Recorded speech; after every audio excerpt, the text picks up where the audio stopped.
Samajwadi party के नेता धर्मेंद्र यादव इस वक्त हमारे साथ मौजूद है बातचीत के लिए, वोट करने के लिए पहुंचे हुए। वोट कर दिया धर्मेंद्र जी आपने? बिल्कुल। क्या लग रहा है कि किस मुद्दे पर मैनपुरी सीट में वोटिंग हो रही है? मैनपुरी के लिए हर बार वही मुद्दे रहे और मैनपुरी के लोगों के साथ इंडिविजुअल रिश्ते रहे, 1-to-1 कनेक्शन है, पारिवारिक 3-3 पीढ़ियों के सब रिश्ते हैं और मैनपुरी के लोग उन रिश्तों को हमेशा निभाए हैं और इस चुनाव में भी और ऐतिहासिक वोटों से निभाएंगे। हालांकि मैनपुरी में भी वो सारे मुद्दे हैं जो देश के लिए हैं, चाहे वो बेरोजगारी का हो, किसानों की आमदनी का हो, अग्निवीर की योजना का हो, पेपर लीक का इशू हो, महंगाई का इशू हो, रुपए की जो वैल्यू लगातार गिरती चली आ रही, सारे इश्यूज़ हैं मैनपुरी में भी। लेकिन मैनपुरी के साथ साथ इन सब मुद्दों के साथ साथ जो रिश्ते हैं, जो जज्बात हैं, वो एक अलग हैं।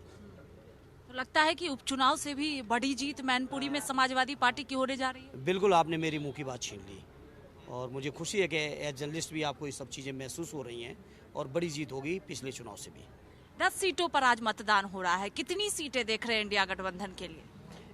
इंडिया गठबंधन की ऐतिहासिक जीत होगी और 10 के 10 पे हमारे उम्मीदवार बहुत शानदार चुनाव लड़ रहे हैं और मुझे उम्मीद है सारे चुनाव जीतेंगे। बीजेपी कह रही है कि राम भक्त और राम विरोधियों का चुनाव हो रहा है। राम को लेकर लगातार जो है वो आरोप समाजवादी पार्टी पर भी लगाए जा रहे हैं।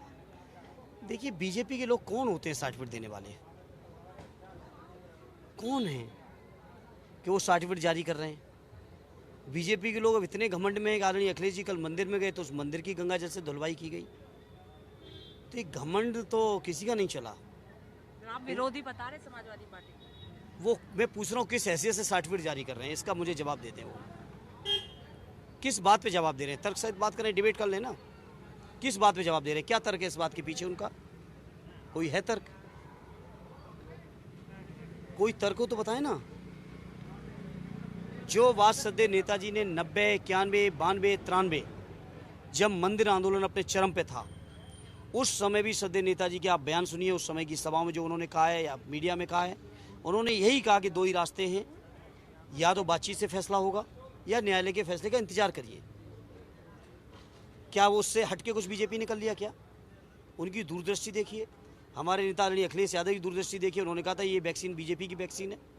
क्या ये साबित नहीं हो गया? आज बीजेपी की वैक्सीन ना होती तो चंदा लिया जाता क्या? क्या बीजेपी की वैक्सीन ना होती तो इतने शर्तों के साथ वैक्सीनेशन कराया जाता?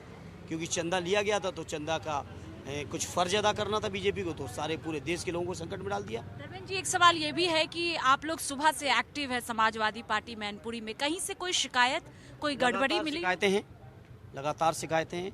कोई ऐसा करहल कस्बे से लेके मुझे मैनपुरी की खबरें हैं, मुझे किसनी की खबरें हैं, मुझे भुआओं की खबरें हैं, मुझे मैनपुरी के आउटर एरिया की सारी खबरें। वहाँ कई पोलिंगों पर हमारे एजेंट बैठा लिए गए। एकरसानंद पे हमारा एजेंट बैठा लिया गया, एकरसानंद शहर पोलिंग पर। नगला जुला की पोलिंग पे हमारा दीपू चौहान के एजेंट बैठा लिया गया।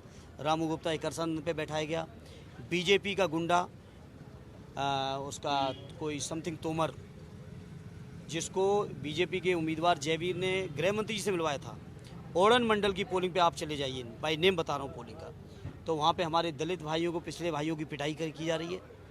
हमारे करैल में यहाँ के जो पुलिस फोर्स है वो महिलाओं को रोक रही है वोट डालने से। लगातार शिकायतों पे आ रही है, वो कंट्रोल रूम में जा रही हैं शिकायतें और वो आयोग के पास भी सारी शिकायतें जा रही हैं।